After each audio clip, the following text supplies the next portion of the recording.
మోసం చేస్తే ఏమవుతారు? మోసగాళ్ళు గారా? డిఫాల్టర్ను కదా కేడీ అనేది. డిఫాల్టర్ కాదా మోడీ?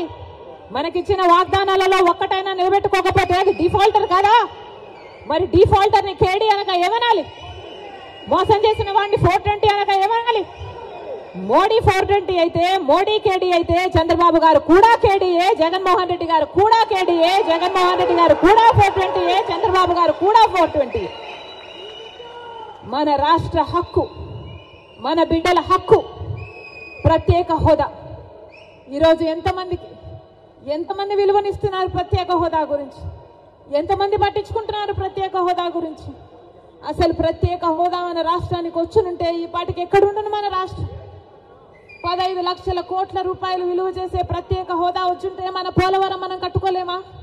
మన రాజధాని మనం కట్టుకోలేమా? ఎంత మేలు జరిగింది మన బిడ్డలకు. ఏ రాష్ట్రానికన్నా మన రాష్ట్రం ఎందుకు తక్కువ ఉండాలి? బాధ లేదా? ప్రత్యేక హోదా వచ్చునుంటే మన రాష్ట్రం ఎక్కడో ఉండుండే. రాజశేఖర రెడ్డి గారు మన రాష్ట్రం గురించి, మన రాష్ట్ర ప్రజల గురించి ఎంత ఆలోచన చేశాడు.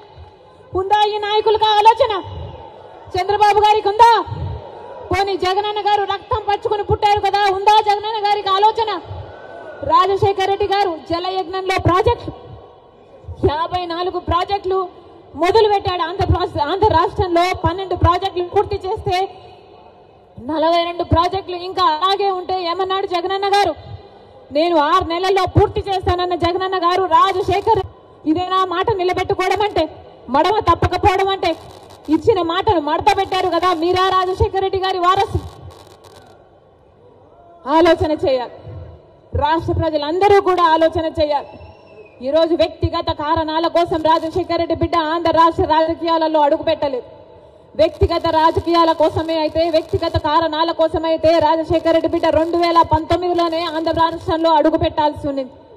కానీ ఈరోజు ఆంధ్ర రాష్ట్రంలో రాజశేఖర రెడ్డి బిడ్డ అడుగు పెట్టింది అంటే ఎందుకు పెట్టింది? ఎందుకంటే ప్రత్యేక హోదా కోసం కనీసం పోరాడే వాళ్ళు కూడా లేకపోయారే అని. మనం పోరాడకపోతే ఆంధ్ర రాష్ట్రంలో ప్రత్యేక హోదా ఎప్పటికీ రాదు. కాబట్టి ప్రత్యేక హోదా ఇస్తానన్న ఏకైక వ్యక్తి రాహుల్ గాంధీ గారు. మొట్టమొదటి సంతకం రాహుల్ గాంధీ గారు ప్రత్యేక హోదా మీద పెడతానన్నారు. కాబట్టి ఆ మాట పట్టుకొని రాజశేఖర రెడ్డి బిడ్డ ఈరోజు ఆంధ్ర రాష్ట్రంలో అడుగుపెట్టింది.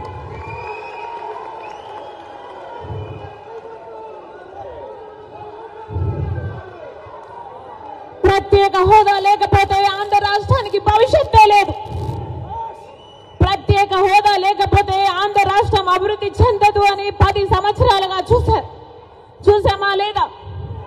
మరి ప్రత్యేక హోదా మనకు లేకపోతే, ఆంధ్ర రాష్ట్రం జరగకపోతే మన బిడ్డలు ఎలా బతకాలి?